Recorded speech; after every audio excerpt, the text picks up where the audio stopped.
وہ افسس میں کشتی سے نہیں اترا کیونکہ وہ وہاں ٹھہرنا نہیں چاہتا تھا، لیکن اگلے شہر میں وہ کشتی سے اتر گیا اور افسس میں ایک قاصد بھیجا تاکہ مسیحی رہنماؤں کو بلا کر اس سے ملنے کے لیے کہا جائے۔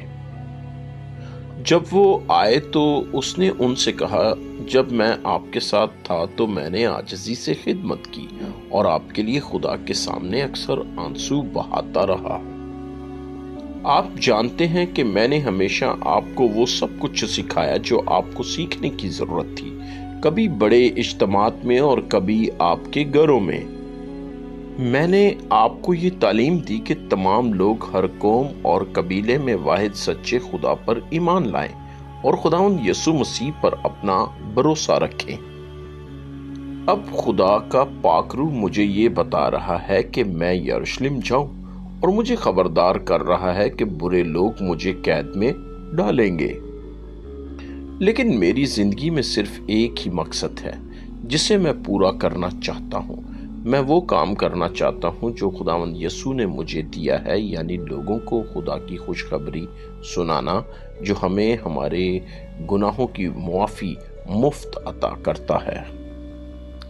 اے لوگو، اے رہنماؤ، تمہیں ایک دوسرے کی اور ان تمام مسیحیوں کی حفاظت اور دیکھ بھال کرنی چاہیے جن کی تم خدمت کرتے ہو۔ یسوع نے انہیں اپنے ہی خون سے خریدا جب وہ صلیب پر مرا۔ میرے جانے کے بعد تمہارے شہر میں ایسے لوگ آئیں گے جو جھوٹ سکھائیں گے اور مسیحیوں کو گمراہ کریں گے، اور تمہارے اپنے ہی گروہ میں سے کچھ رہنما بھی غلط باتیں سکھائیں گے تاکہ مسیحیوں کو اپنی طرف کھینچ لیں، اور وہ یسوع کی پیروی کی بجائے ان کی پیروی کرنے لگیں گے۔ اس لیے ہوشیار رہو۔ پھر پالوس نے کہا، آج کے بعد تم مجھے دوبارہ کبھی نہیں دیکھو گے۔ یہ سن کر وہ بہت اداس ہو گئے۔ پھر وہ سب ایک دوسرے سے گلے ملے، گھٹنوں کے بل جھکے اور ایک دوسرے کے لیے دعا کی۔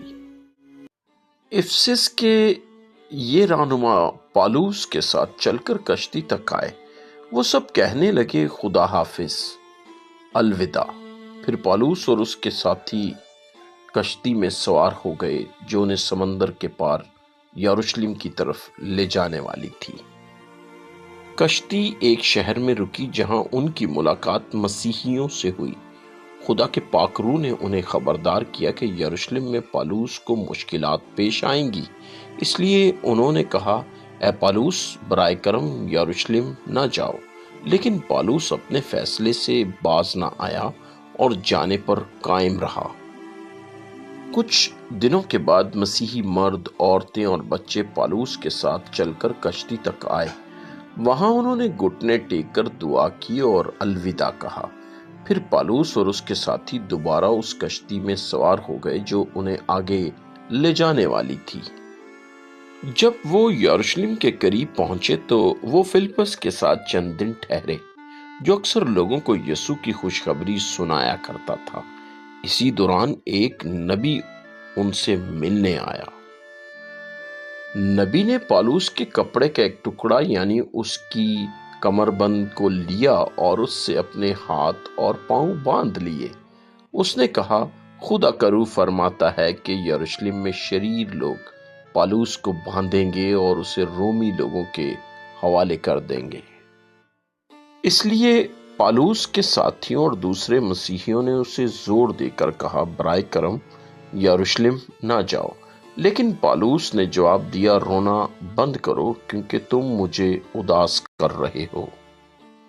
میں اس لیے تیار ہوں کہ وہ مجھے باندھ دیں، جیل میں ڈال دیں یا مجھے مار ڈالیں، اگر اس سے خداوند یسوع کی عزت ہوتی ہے۔ پھر وہ اسے سمجھانے سے باز آ گئے اور کہنے لگے، خداوند اپنی مرضی پوری کرے۔ اس لیے پالوس اور اس کے ساتھی یروشلم کی طرف روانہ ہوئے۔ اگلے دن وہ مسیحیوں کے مرکزی رہنماؤں سے ملے۔ پالوس نے انہیں بتایا، خدا نے مجھے غیر قوموں تک یسوع کی خوشخبری پہنچانے اور بیماروں کو شفا دینے کی قدرت عطا کی ہے۔ رہنماؤں نے کہا، ہم خدا کی حمد کرتے ہیں۔ پھر انہوں نے پالوس سے کہا، یہودی قوم میں سے بھی ہزاروں لوگ یسوع پر ایمان لا چکے ہیں اور وہ بڑی احتیاط سے ان شریعتوں پر عمل کرتے ہیں جو موسیٰ نے ہماری مقدس کتاب میں لکھی ہیں۔ لیکن یہودیوں میں سے مسیحی یہ سمجھتے ہیں کہ آپ دوسرے مقامات پر یہودیوں کو موسیٰ کی شریعت کی پابندی چھوڑنے اور ہماری رسومات پر عمل نہ کرنے کی تعلیم دیتے ہیں۔ اس لیے برائے کرم وہ کریں جو آپ کو بتاتے ہیں، 4 آدمیوں کے ساتھ ہیکل میں جائیں اور یہودی پاکیزگی کی رسم ادا کریں، پھر سب کو معلوم ہو جائے گا کہ آپ خود بھی ہماری یہودی شریعت پر عمل کرتے ہیں۔